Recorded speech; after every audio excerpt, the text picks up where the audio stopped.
Oh, what a difference one season can make. In 2011, the Washington Redskins finished 5-11, last place in the NFC East. Mike Shanahan was indeed on the hot seat, and this franchise looked like it was going to go nowhere but down without a lot of real hope for improvement in the short and long term future.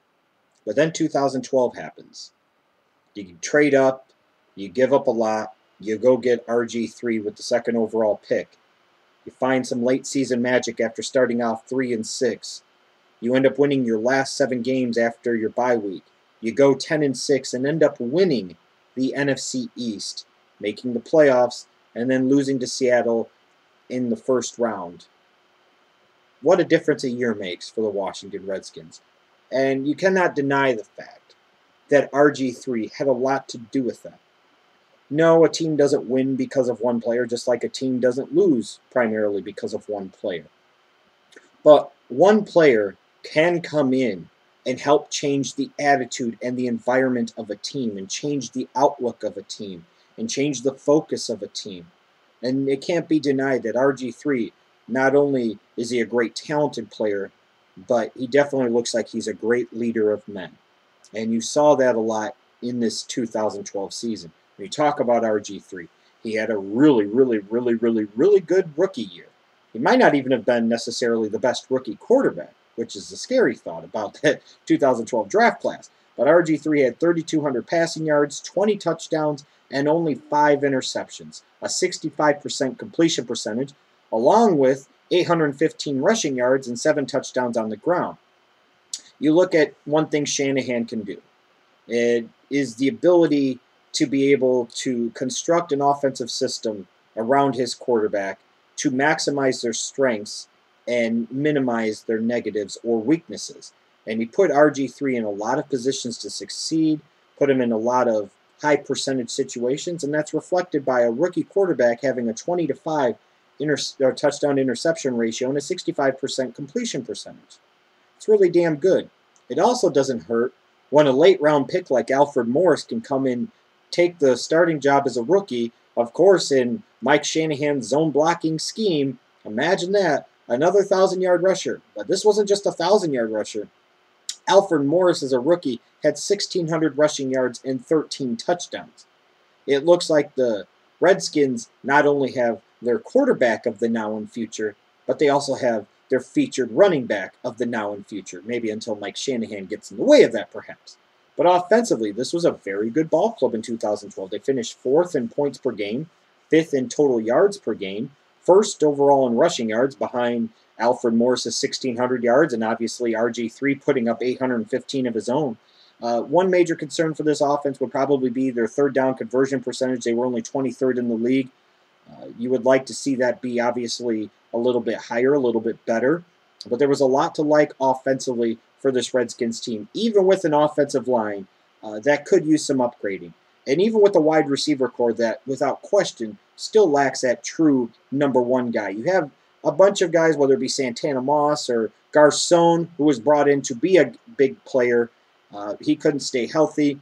Leonard Hankerson. These are all guys that had flashes and had moments and made some contributions, but you didn't have a 1,000-yard receiver on this team. You didn't really have a go-to guy for RG3 in the passing game. So quite frankly, I'm actually impressed with him that he was able to have the year that he was, be as efficient as he was, with the lack of talent that he had surrounding him, particularly in the passing game, and also you could argue on the offensive line. Defensively, the Redskins are still kind of eh. Now that's not totally, just because of the players they have. In part, it was because of the players they didn't have for a large part of 2012. When you lose your best 3-4 end, arguably, and you lose, arguably, your best 3-4 outside linebacker, it's really hard for your defense to be all that effective. Losing Carragher hurt. Obviously, losing a stud like Brian Orakpo hurt tremendously, and that was a contributing factor to the defense struggling for the Redskins mightily at times in 2012. They finished 28th in total yards allowed, 5th against the rush, though. So they didn't give up a lot on the ground, but primarily that's because they were kind of like a sieve in the pass defense. They finished 30th in passing yards allowed, and they had 32 total sacks. So losing Carragher, losing Orakpo, obviously hurt their pass rush which exposed a vulnerable secondary beyond question. Now, one thing I want to say here, I know there was a lot of debate after the wild card game about whether or not Shanahan made the right decision with RG3, letting him go out there and play and putting his knee at further risk, which eventually he did tear his ACL and his LCL. Well, you took Robert Griffin, number 2 overall. And one thing you could say about the NFL is you just never know. What if this was the only year for the next decade that the Washington Redskins make the playoffs? What if this was the best chance to catch lightning in a bottle and play above yourselves and make it to the Super Bowl, where once you get there, anything is possible? What happens if you don't play RG3 and you lose the game anyways, and you find out that maybe he had to have a minor procedure, whatever? Now you're talking about, and me as a Bears fan, I understand this perspective perfectly. I can relate to this. Look at what happened with Jay Cutler in the 2010 NFC Championship game. I think it affected him. I think it affected the coaching staff. I think it affected the organization. And there is still a negative bubble that hangs especially over Jay Cutler, but the Bears team and organization as a whole, because Jay Cutler did not go out there and try to play in the second half. We can blame Cutler. We can blame the coaches. The bottom line is it didn't happen. And it ended up being harmful. And ultimately, if RG3 felt he could go, Mike Shanahan had no choice as the head coach but to trust in his young quarterback, to trust in his team's future, to trust in this young great leader, to trot him out there and take his chances. At some point in time, you have to trust the players. At some point in time, you have to believe in the players. And if you don't, you could sit there and say, you look at the Washington Nationals and what happened with Strasburg. You know, there's no guarantee that says that the way they handled him in 2012 was the right way to go. But there's also no guarantee, as good as the Nationals look on paper for 2013 and beyond, that they'll ever get to the World Series. They might have taken that unnecessary safe route when they didn't have to. Maybe this was the year in 2012 for the Washington Nationals if you had Strasburg and Gio Gonzalez as your 1-2 in your rotation. Maybe they could have went all the way to the World Series with both of those guys anchoring the rotation. I'll ask you this, if you're a fan of a team, and we'll take an RG3. You play him, and things go differently. You win the game, and he keeps playing on that injured knee. And you get to the Super Bowl, and somehow you win it behind a rookie quarterback. But then you find out that he tore up his knee so bad, he's probably never going to be the same player and may never play again. I'm sorry, but the ultimate name of the game, the ultimate goal is to win a Super Bowl. I would run the risk, personally, of having to dole out another $20 or $30 million in guaranteed money for a guy who might never play again if he brought me a Super Bowl. If the player was happy with it, then I'm happy with it. And ultimately, if RG3 wanted to play, I stand behind Mike Shanahan's decision to allow RG3 to play. They gave up a shit ton to go get him. They made a big statement saying, finally, this is our young guy, this is our future, this is who we're going to build our team around. And I'm sure RG3 will be back sometime around the early to mid part of the 2013 season. And this at some point in time could all be a footnote. It might not be, but it very well could be. But I think for people to sit there and lash out at Mike Shanahan like they did, it's kind of off base. You have a chance. You got to the playoffs. If you got to the playoffs, you have a chance no matter how big or small it is. You have to seize upon that moment, seize upon that window of opportunity, and if you think there's any chance for that guy to play, and that guy believes he can play, then you need to support him, believe in him, let him lead you, and let him play.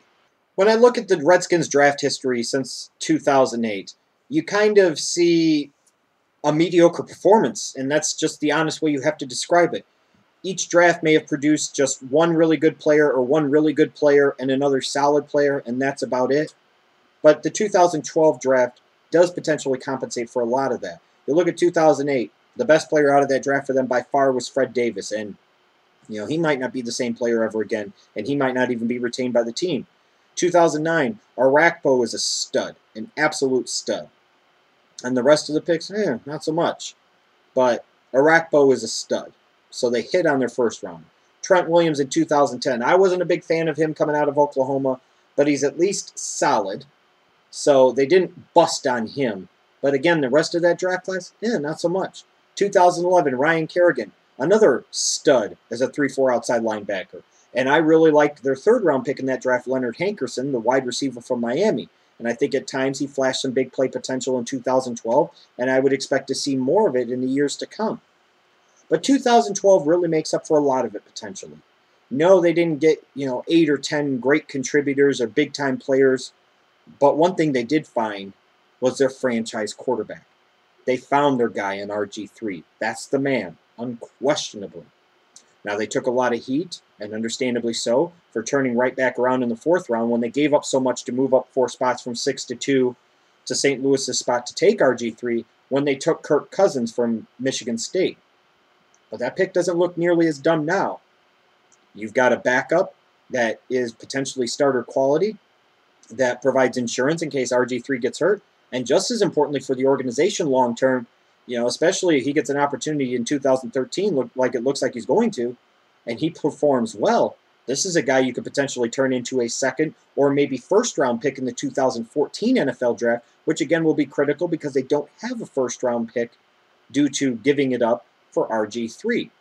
And then you look at Alfred Morris, being able to get a guy like that in the 6th round, had 1,600 rushing yards and 13 touchdowns. You could say, yeah, Mike Shanahan's zone blocking scheme all you want, but the bottom line is 1,600 yards is 1,600 yards. I don't give a damn what system you're playing in. That's 100 yards per game on average. That means the guy has it. That means the guy is legit. So in one draft, you found your quarterback of the future and your feature back of the future. That masks a lot of other weaknesses. And even with the price that they had to pay, which was a big one to get RG3, long term and even short term as well, it was 100% the right decision. And if you're in the Washington Redskins shoes, you make that deal 100 out of 100 times, and you don't apologize for it, in part because it can help make up for some of the other, quite frankly, shortcomings they've had in the draft over the past few years. You could almost assume that they were going to blow some of those other picks that they gave up anyways. So now is where the Redskins have to make sure that they execute well in the draft the next 2 years. Because like I mentioned before, they gave up their first-round picks in 2013 and 2014 as part of the package to move up from 6 to number 2 in that 2012 draft to get RG3 to begin with. And it potentially looks like RG3 is at least going to miss a portion of the 2013 season.